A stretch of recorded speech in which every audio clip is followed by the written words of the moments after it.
although I only planned on not speaking for one day, it had gone to 2 days. I learned that I had not been listening.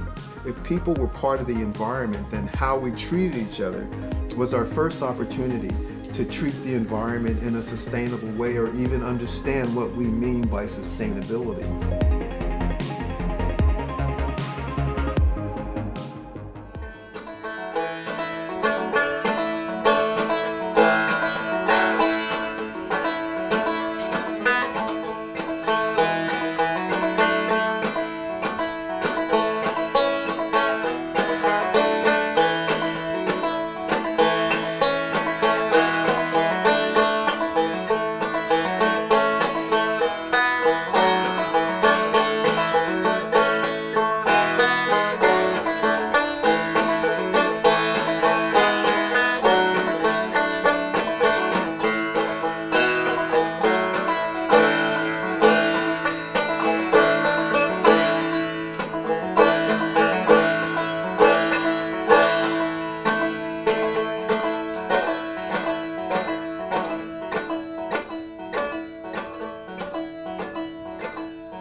Well, thank you for being here. And that's really how I like to start speaking, is playing some music, and I'll end up with that. We'll revisit that tune, which is called Life Celebration. And that's music from the road and from my years of silence. One of the first pieces of music that had come to me, Life Celebration. And so we'll revisit that. But right now I just want to say how happy I am to be here, and thank you, Daniel, for inviting me and finding me, because I was off somewhere. I don't know. And how do we find each other? I don't know. It's like, so I guess many of you know that I didn't speak for a long time. I didn't ride in cars for even longer, or motorized vehicles, and so I wanted to talk a little bit about that. To get that dig deep. What do we call that? Digging deep today. Deep dive. Deep dive. Oh, that did. Deep diving with it's like dumpster diving, right? But deep diving with some of the folks here already, and I've had a great time. And so I hope that we can kind of deep dive all together here. And I'll start off by saying that I stopped riding in cars because of an oil spill. I stopped speaking because I just argued so much. And after 17 years of walking across the United States and studying at the universities and working and listening to lots of people, environment had changed for me. And so I started speaking on the 20th anniversary of Earth Day. That's how I started, by playing music and then saying thank you for being here, because how important it is that you're here. And I had taken 17 years of walking and studying, and I had something to say. It was like that. And, after getting to the other side of the country, I realized I had something to say, and I was so happy that people had come to hear me say it. And my mother and my father, they all showed up, and National Geographic came, and the newspapers, and they all came there, and they were all waiting for me to say something, and I say, thank you for being here. And I look around, and I'm like going, well, who said that? I didn't recognize my own voice. I mean, I just couldn't fathom who was saying what I was thinking. And it's been so long since I've been speaking. And my mother, she's in the audience, and she jumps out. This wasn't a TED Talk, but it's so fun because she jumps out of her chair and she goes, "Hallelujah, Johnny is talking." and I'm still blown away that my words, that I don't recognize my voice, but I realize it must be me. And I can see my dad sitting out there looking at me, and I'm laughing. I'm starting to laugh because I think, how funny is that? I didn't talk so long. I don't even know what I sound like. That's really funny. And I look at my dad, and he's looking at me like, yeah, he really is crazy. And carrying on, because my parents had to go on such an amazing journey with me. And all the people in my community went on this journey with me, and I thank them for that, because many, many different things could have happened. And I'm here now, very happy and smiling about all the things that happened. There was a time when someone put a pistol to my head, and said bad things. Like, it was a deputy sheriff, and he put a pistol to my head, and he said, "We don't like around this town. Get going." And I was like, and how could that turn into something good? But it did. I mean, it was like just the most amazing moment of my life when I realized that death was something very familiar. I said, I know who this guy is. Now, why do I know who he is? And it was like because it was death. It was death. I said, that's death. Huh. And what went through my head is that, God, I hadn't done my drawing for today. I should do that.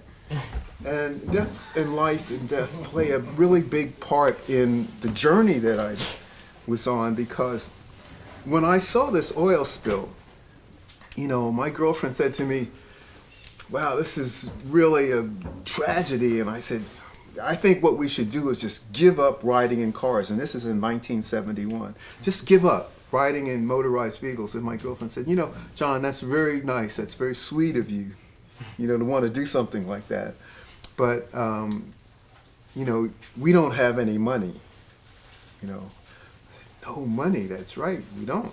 But we are going to have money. And when we get money, then we can give up riding in cars. Because if we start walking right now, people are just going to say, look at those bums. Just walk. They can't even afford to hitchhike." This was way before Forrest Gump, right? So I agreed. I said, no, we can't walk without money. And something happened that changed that. And it was we lived in this little town, and I know from talking to some people, Xavier knows where that little town is, Inverness in Point Reyes in California, in the Point Reyes Peninsula, in Marin County. Very beautiful place, a little town where I lived in. There were about 300 people. And there was a deputy sheriff who lived there, Deputy Sheriff Jerry Tanner, and he lived there, and he was always after Jean, because Jean, my girlfriend, was always planning these things in the garden, that he said it's against the law. We did inhale, by the way. I never inhaled that stuff. No, we did. And but Jerry was, like 300 people. He lived in our town. His mother lived in our town. Jean knew him when he was in high school and everything. So it's like, he would give us a hard time, but not that much. We were still his friends. We still are friends. But out in the bay, Tomales Bay, where we lived, there was a wind came up, a south wind, and it got very dangerous on the bay. And he was out with his wife and his kids out in the bay, and the engine quit, and his boat flipped over, and he was lost. Nobody could find him. He drowned, and his wife and kids were saved. They saved his family. And Gina and I decided we were going to celebrate Jerry's life. We're going to go for a walk to hear the young bloods. And if I say young bloods, you guys will go. Young bloods. But there's a, come on people, smile on your brother, everybody get together. That was an old group though, but they were our local group. And they were going to be playing in a town 20 miles away. And we were going to walk there and celebrate Jerry's life and dance. It's like kinds of things a hippie would do, right? We're going to celebrate his life, man. Yeah, we're going to walk and we're going to, And so we started walking, and at about 4 o'clock in the afternoon, and we got there, everybody was ready to come home. And they said, John, Gene, you guys walked all this way. Yeah, we walked, man. Jerry, God bless him, man. Oh, yeah, man. Jerry, come on, get him, we'll drive you home. And we said, no, we'll stay, we'll walk back the next day. Well, it took us a couple of days before we decided that we were well rested. We stayed at the Holiday Inn and, by the pool and walked back. And on the way back, I started to have this reflection about Jerry. I'm thinking about Jerry. He was about the same age as I was, 26 years old. He was married, had wife, kid, beautiful house with a white picket fence around it, and he was living what, you would say was the American dream. And I thought, wow, Jerry was living that great life, and then just like that, he was gone. And so there was no guarantee, and it just struck me that there was no guarantee that tomorrow is going to come, and that the money's going to get here, and that then we'll start walking. So I said, Gene, I think we're walking right now, so let's just keep walking. And Gene said, well, she was very sweet about it. She said, bye. She didn't say that. I always say that about Jean. She didn't say that at all. She just said that she couldn't do it because she had court cases to come up so that she could get all this money that was going to happen for her. And, so she needed to drive and stuff. I'm the one that kept walking. So I kept walking, and people in my town, they hear about things right away. Before you even know that you're doing something in a little town like that, they know you're doing it, And so they knew I was walking, and they would stop and say, come on, John, get in the car. I'm going to Point Reyes Station. And I go, no, man, I'm walking, for the oil spill happened, that. And they were like, oh, get in the car, man. One person walking around the Point Reyes Station is not going to make a big difference and not going to change anything. I said, no, man, one person can make a difference. I'm sure. I know. Yeah, I can tell. And this would go on. This went on for weeks. And I'll tell you, I was getting tired of the, stopping and having to argue, because I didn't even know that one person could make a difference. I mean, I heard that somewhere. One person could make a difference, but I didn't know that. And so I decided on my birthday to not speak for one day. Because, like I said, this is in the 70s, and we've been inhaling and stuff, and we listened to the Beatles, and the Beatles are number nine. That's 27. That's 3. 3 times 9 is 27. That's good, huh? And I see it's got to be something, really special about 27. That's a special number. I'm going to be 27. I'm going to do something on my birthday. I was also reading The Hobbit. That guy, what's his name? Yeah, boy, he really put a number on me too. Because hobbits, on their birthday, they don't get things. They give things. So it's like, well, okay, I'm going to be quiet. I'm going to be silent on my birthday and give my community a gift of my silence. And so my birthday showed up, and I didn't speak. And everyone said, yay, John, thank you so much. Thank you. First day they loved it I didn't speak. The second day, that was pretty cool too. But for me, I was like going, this was really an amazing moment not speaking. And although I only planned on not speaking for one day, it had gone to 2 days. And the things that happened when I stopped speaking were really important, I guess, for me, because one, I learned that I had not been listening. That I would listen just enough to think I knew what someone was going to say, and then I would stop listening and start thinking what I was going to say back to them. And I wasn't caring what they said anyway, and maybe they said what I thought they were going to say, or maybe they didn't, I didn't know. But I already had what I was invested in thinking about saying. What that meant for me is that I had stopped listening meant that I had actually stopped learning. Especially because if you're going to learn, you might hear something different that you already know, and you might hear something that you never heard before, but you have to listen to it and figure out that maybe this is new, and maybe I should listen and learn about this. But so I realized I had stopped learning. Another thing happened. I realized I couldn't lie, which came easily to my lips, coming out with things that exactly weren't true.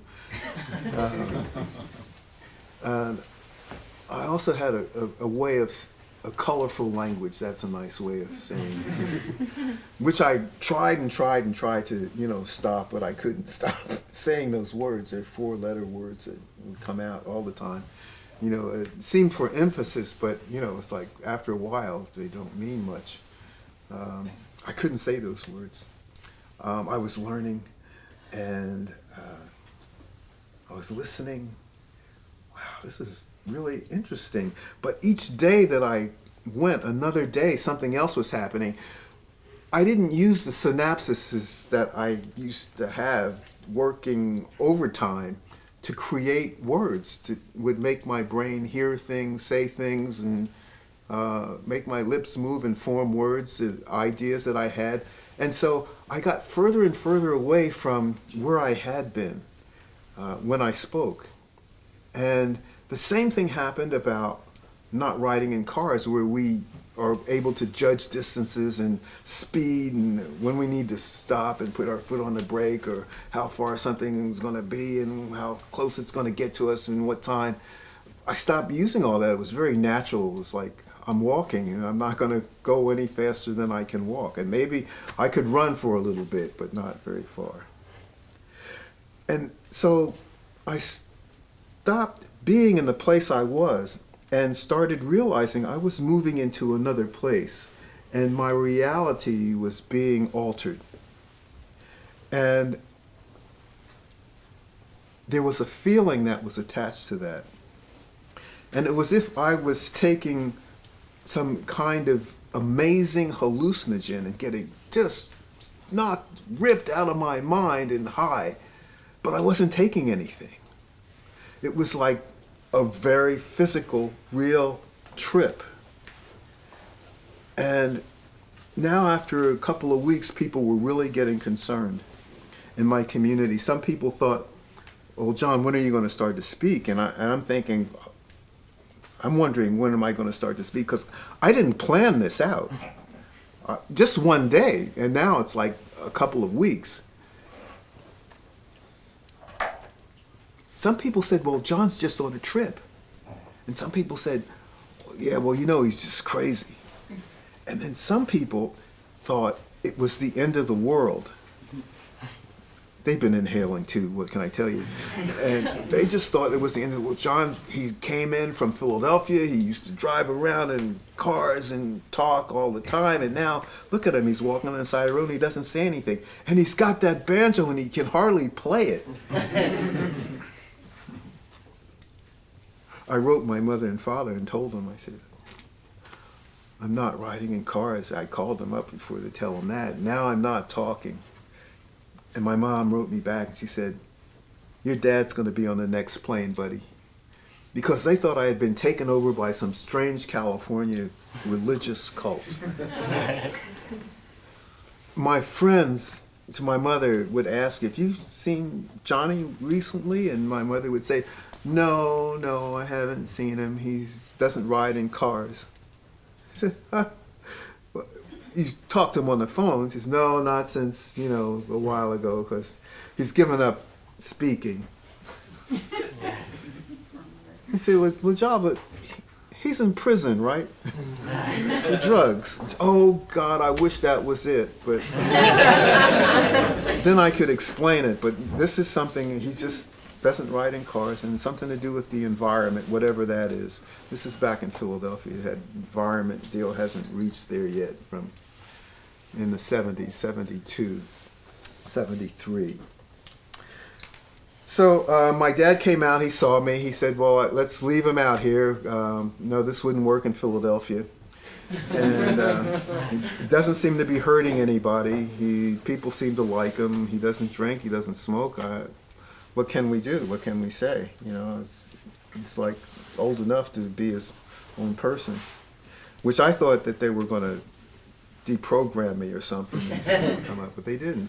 They left me there. And so I started exploring the West Coast, walking up to Oregon and living in the Kamyopsis wilderness and coming out and finally going to school to get my undergraduate degree. And I went to Southern Oregon State College in Ashland, Oregon, and went in and explained silently that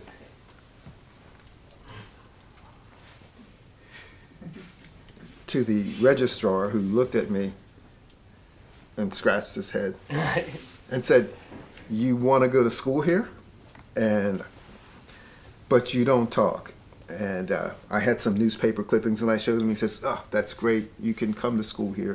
You have to explain to each professor, though, that you're going to see and be in their class, that you don't speak and it's not a game. And so I did that, and I wrote all about that in my book, Planetwalker. But I graduated in 2 years. I graduated with a degree in general studies, science and math, and creative writing. Yeah. My dad flew out to see me graduate. He goes, you know, your mother and I are really very proud of you.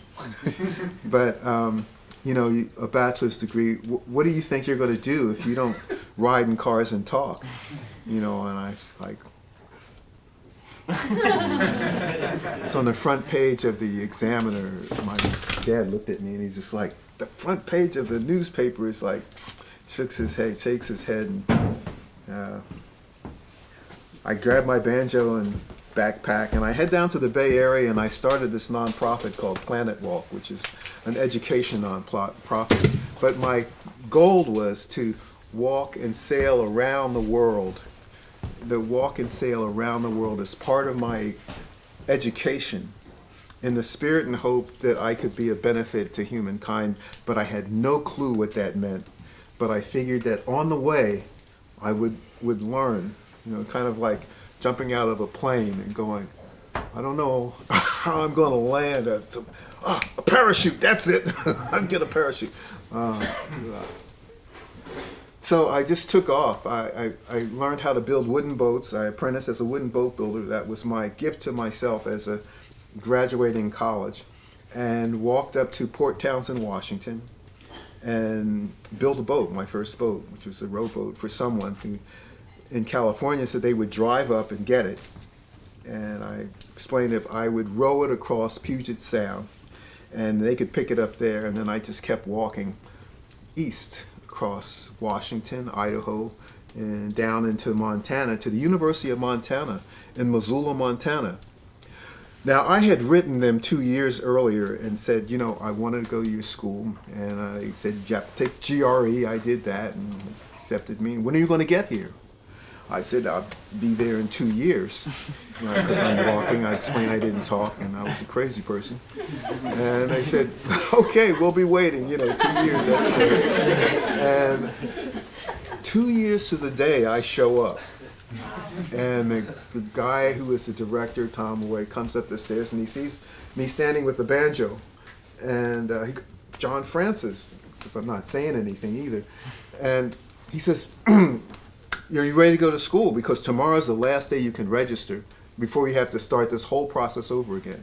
And I go, what, you don't have any money? And I shake my head. He says, come back tomorrow, we'll take care of it. Tom Roy came back with $150. He gave me $150. He said, John, go register for 1 credit. reading in conferences. Because you're going to South America, right? I had no clue.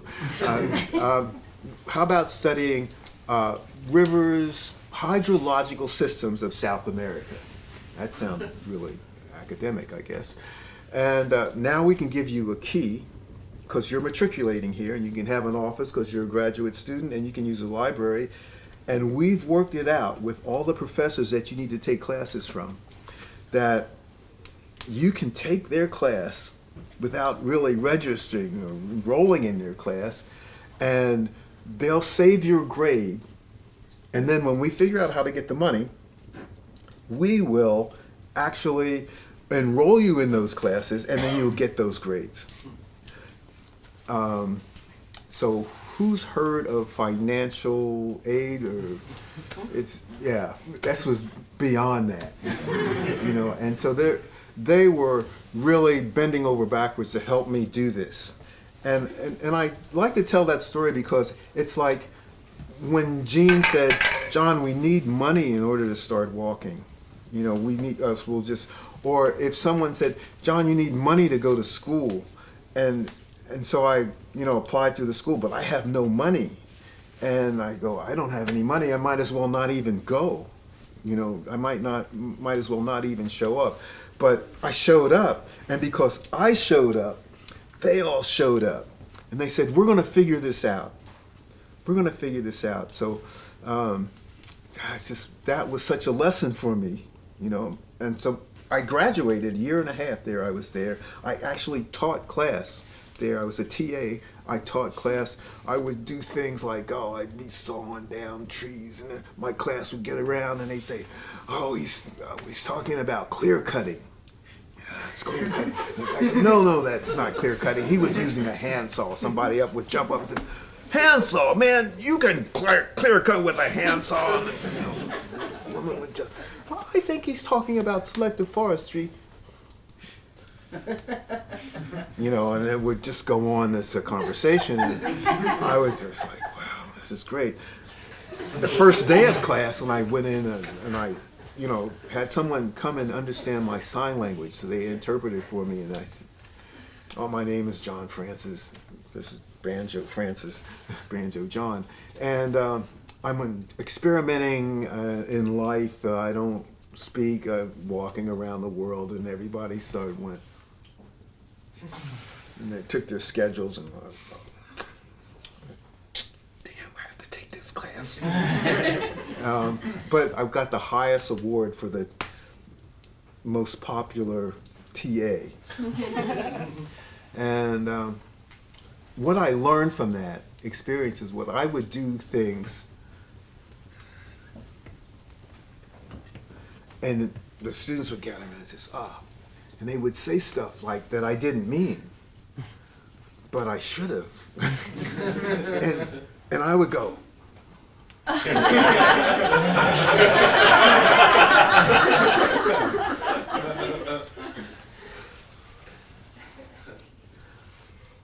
We have the smartest TA. He knows everything. And I'm thinking, boy, if you're a teacher and you're not learning, you probably aren't teaching very well at all. That was more information about listening, and that you don't know everything, and that everyone else can help and enlighten you and educate you if you only open your ears and listen without the filter of,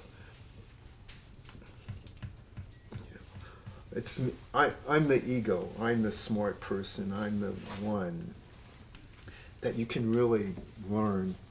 I graduated, my dad came and he was like beside himself. He said, I don't know how you do this. We're really proud of you, but a master's degree, come on, what are you going to do with a master's degree? You don't ride in cars and talk. I got my banjo and I walked all the way from Montana back into Ohio, Idaho, and across the Arco Desert and into Wyoming, and Wyoming into South Dakota, and I got stopped by winter in South Dakota. I was on my way to Wisconsin, and I got stopped in South Dakota, and I got a job as a printer, and I learned how to print. And while I was there, I made other applications for Ph.D. programs, and I was like, every time I finished school, I would go, I'm never going to do that again. I'm never going to go to, not talk and go to school. And here I am, it's like running cross country. After every race, I would say, I'm not going to run anymore. But the next race, there I was, getting that. And so there I am, writing letters out to universities. And the University of Wisconsin wrote back and said, well, we would like you to come to our school, and we think that we can support you. And my dad came out to visit me, and I showed him the letter, and he goes, looks like they want to give you money, which was just what I wanted my dad to tell me, because if it had involved money and that someone was going to give me money, then he would know that I couldn't just read this letter myself and say, well, it looks like they're going to support me. They want to give me money. I gave it to my dad, and he said, they're going to give you money. I said, must be true. And so I walked to Wisconsin, Madison, and I had a very interesting time because it was a fellowship that not everybody could get. And I wasn't sure they wanted to give it to me because I didn't speak. And so they had me go up and visit the dean, students. And I went up to visit the dean, and he was from Guyana, and he walked in his office, and the secretary said, okay, you can go in now. And I went in, and he started asking me, so how did you get here, And I go, he says, yeah, so you walk, but where do you stay at night? You have a tent? I go, yeah, a tent. He goes, that's a tent. He goes, and you eat? What do you eat?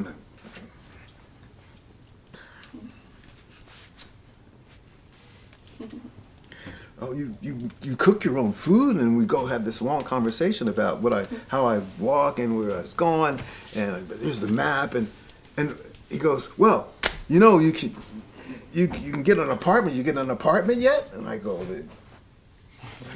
he goes, oh, but your fellowship's going to cover that. This is the first time I knew that I was going to get a fellowship.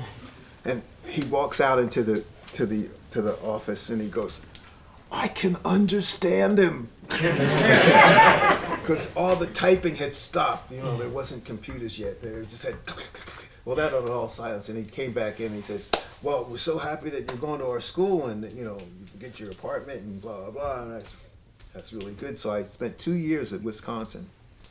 And I didn't have to work. I just went to the time machine. It was an ATM machine, and it spit out money.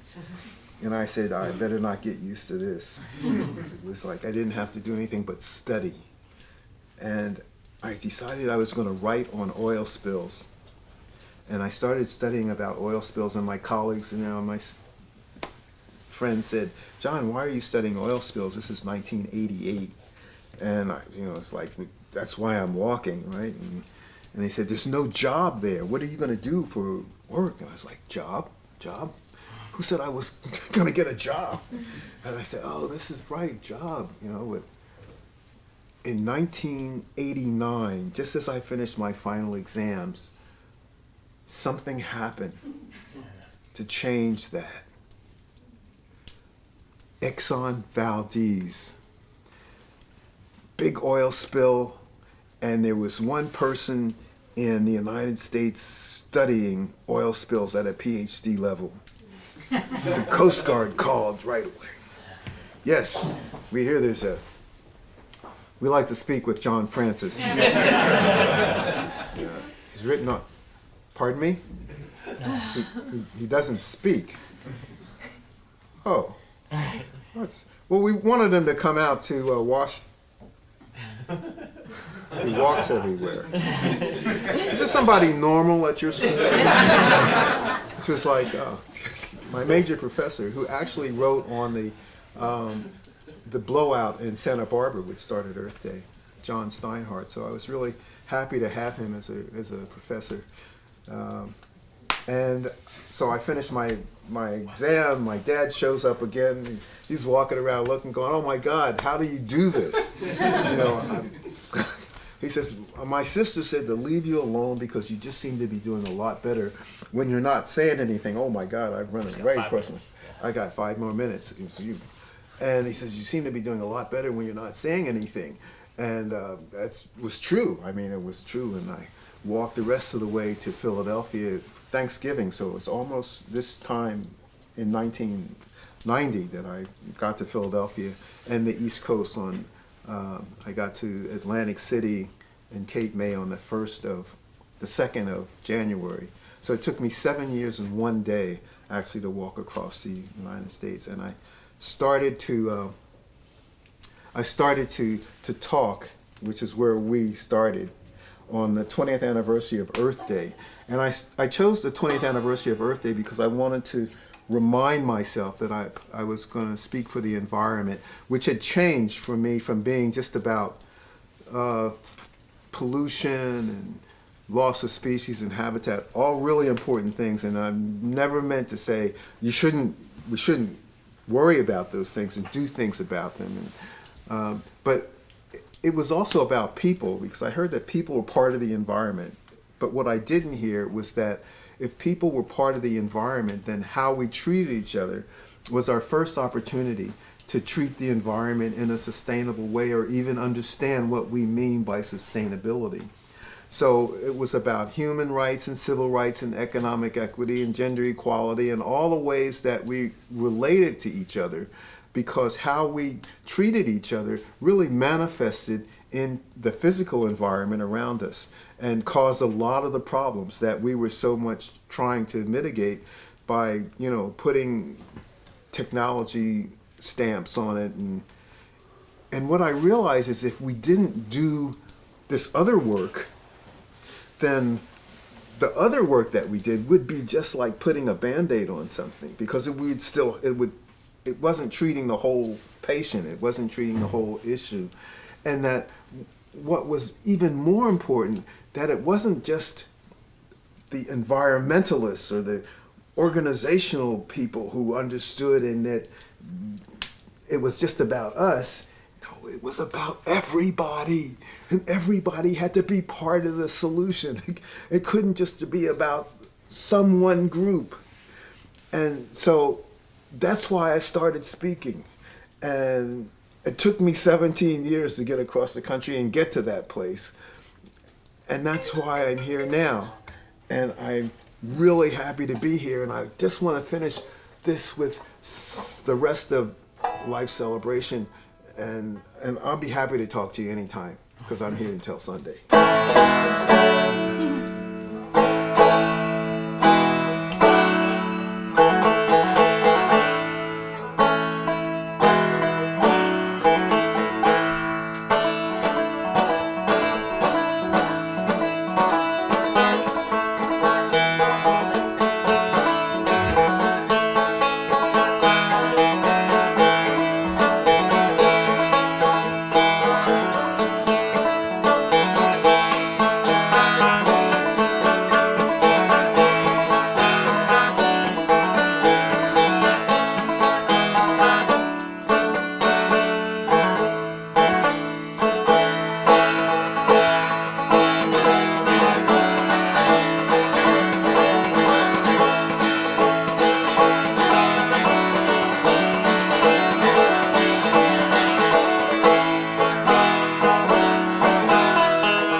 Thank you for being here.